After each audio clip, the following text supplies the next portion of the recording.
Hi everyone, welcome to Road to Cat 99, and in this video we will talk about how to analyze the mock. So at this point of time, attempting the mock is one thing, but analyzing the mock after your attempt should be one of the most important things in your bucket. And in this video I will talk about what is the efficient method to analyze the mock, and most probably it will work for each one of you. You can have your own methods, you can modify this also, and you can have completely different method to analyze a mock. This video is just to make you realize the importance of analyzing the mock or a section.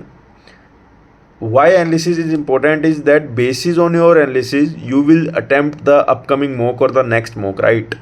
If you haven't attempted the current mock, there is no point in giving that mock. So mock would be counted as completed only after you analyze the mock and after you have devoted enough time to the analysis. मैं भी बताऊंगा कि मैं कैसे analyse करता था mock को, and then I will also look forward to you guys to listen कि आप कैसे एनालाइज कर रहे हो एंड कितना टाइम आप दे रहे हो.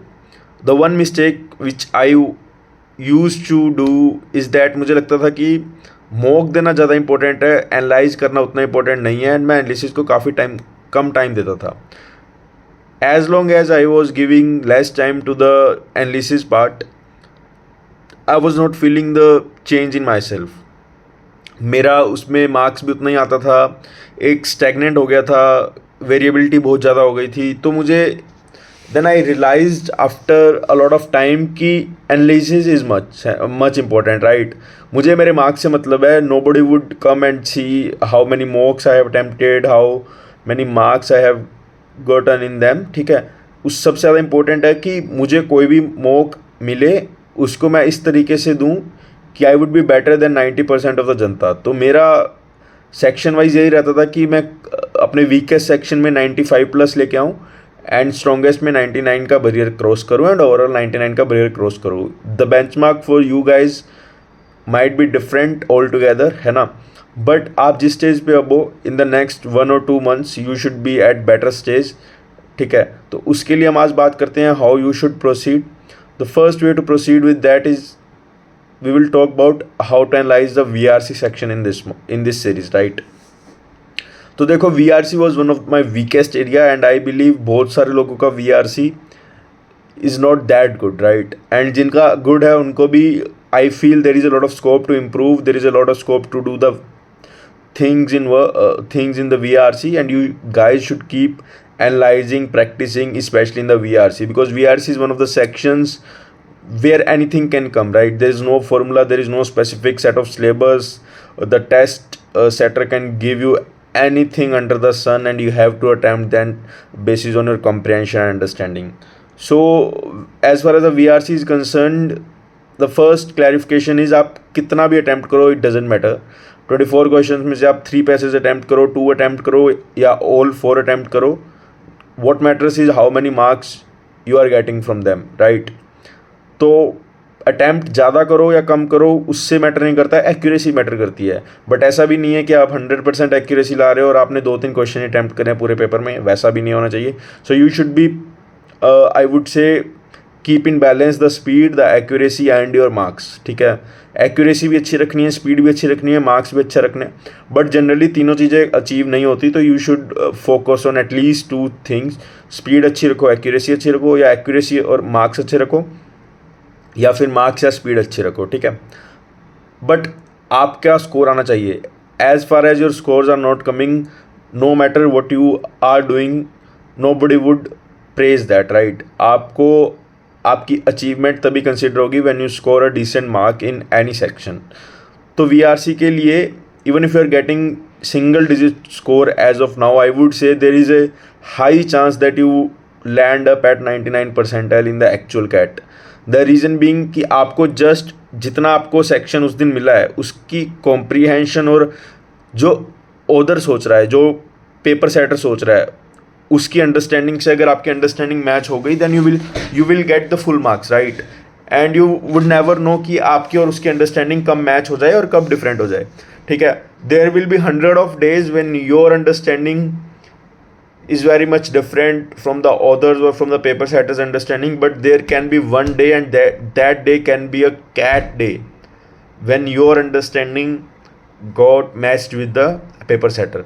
तो आपको ये बिल्कुल नहीं सोचना है कि आपके अभी मार्क्स कम आ रहे हैं। It might happen in the DLR, in the quant के आप एक्स्ट्रापोलेट कर लो, बट VRC में बिलीव मी अगर आपके मार्क्स अच्छे भी आ रहे हैं या बुरे भी आ रहे हैं, यू कैन नेवर एक्स्ट्रापोलेट या यू कैन नेवर जज your score in the actual CAT, and you would realize this thing in actual CAT only और आफ्टर द रिजल्ट। तो एनालाइज ऐसा करना है कि let's say the first thing we will analyze each and every question, each and every choice at least in the VRC। तो VRC में आपको पहला पैसेज उठाना है, पहले पैसेज का पूरा पढ़ना है या उसकी समरी पढ़नी है या उसको स्किम करना है, जो भी आपको करना है, या पढ़ना ही नहीं है बिकॉज आपने ऑलरेडी पढ़ रखा है, आपको चीज़ें समझ आ रही हैं। The problem happens when you are selecting the right answer choice, है ना। आपको लगता है ए आंसर सही है बट आंसर होता है D, the answer which you eliminated in the first instance is correct. तो उस टाइम क्या करना है, you have to be very patient, you have to go through the answer key, you have to believe in the answer key. बहुत लोग सोचते हैं कि यार आंसर की गलत है, आंसर की गलत नहीं होती। You have to align your mind set with that type of answer keys, and then आपको रीजनिंग पूछनी है आंसर की से कि why you have chosen this, why you have eliminated this. Even if you are eliminated B and C and B and C are wrong choices, still you have to analyze B and C, and you have to check whether your reasoning is matching with the given reasoning or whether your reasoning is different। ऐसा भी हो सकता है कि आपकी गलत reasoning हो और उस वजह से आपने आंसर चॉइस को एलिमिनेट कर दिया हो, right. You have to be very correct on your reasoning. This is a very slow process because एक क्वेश्चन में 4 चॉइसेस होती हैं। You have to analyze all 4 choices and there are around 16 questions for the RCs, so 16 into 4 you have to analyze 64 choices। This is time taking but believe me, आप खुद सोचो 64 choices को जब आप analyse करोगे तो ना चाहते हुए भी you would see a change in your self, right. You would see a change in your self, you would see a change in your strategy, and I believe that is one of the most important things, right. आपको अपने आप में जब change दिखने लगा, you would get more confident and you would see change in your marks also. ये तो था आरसी के लिए। आरसी के लिए इससे ज़्यादा कुछ नहीं करना एनालिसिस पार्ट में। When it comes to the VA में take VA as RC only। VA is completely based on your comprehension skills and RC is also based on your comprehension skills। तो ऐसा कुछ डिफरेंट नहीं है, question paper का pattern different है VA में, but जो बेसिक अंडरस्टैंडिंग है, जो बेसिक आपको यूज़ करना है अपनी स्किल्स का, वो बिल्कुल सेम है, right. For example if you are attempting odd one out, you have to just see कि कौन सा उसमें आंसर चॉइस है जो सेंस नहीं बना रहा, राइट। आई नो VA में बहुत कन्फ्यूजन रहती है, but still be in the process, try to align yourself with the others and the things would start working sooner, right? If not sooner, then in the next 30 days it will start working and you people will see the result। then para completion, ठीक है, fill in the blanks, ये सब आते हैं। ये सब भी वही है कि आपको सेंटेंस को पिक करके देखना है कहाँ पे सेट बैठ रहा है, कहाँ पे नहीं बैठ रहा। Then the next question is how you should divide a time. I would say give 25% of the total time or 30% of the total time to the VA, like 12 minutes, 14 minutes, and the rest of the time should be to the RCs। RCs में आपको जितने efficiently आपसे complete हो पाए उतने complete करो। There is no hard rule कि आपको इतने RCs करने ही करने हैं फिर आपके मार्क्स आएंगे। There is nothing like that. I use to attempt all the 4 RCs and there have been numerous days where I used to score in the single digit with attempting all 4 RCs and with the confidence, right। तो ये matter नहीं करता, matter ये करता है कि आपकी कितनी एक्यूरेट अंडरस्टैंडिंग है, कितना एक्यूरेट कॉम्प्रिहेंशन है और कितना अलाइनमेंट हो रहा है टेस्ट सेटर के साथ। अगर अलाइनमेंट नहीं भी हो रहा तो बिलीव मी, आप सोचो आप कैट के पास ईयर अटैम्प्ट करो, कैट के पास ईयर अटैम्प्ट करोगे तो you would see good logic, है ना।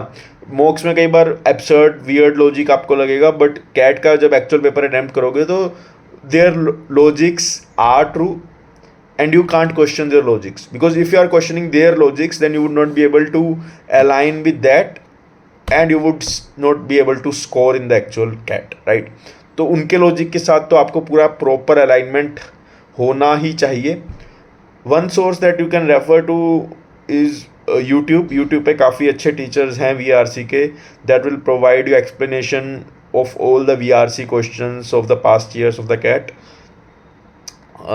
apart from that I would say कि जो भी स्कोर आपका आ रहा है, मान लो आपका स्कोर 15 आ रहा है, Try to get 18 in the next mock, then 21, then 24, then 27. Proceed like this.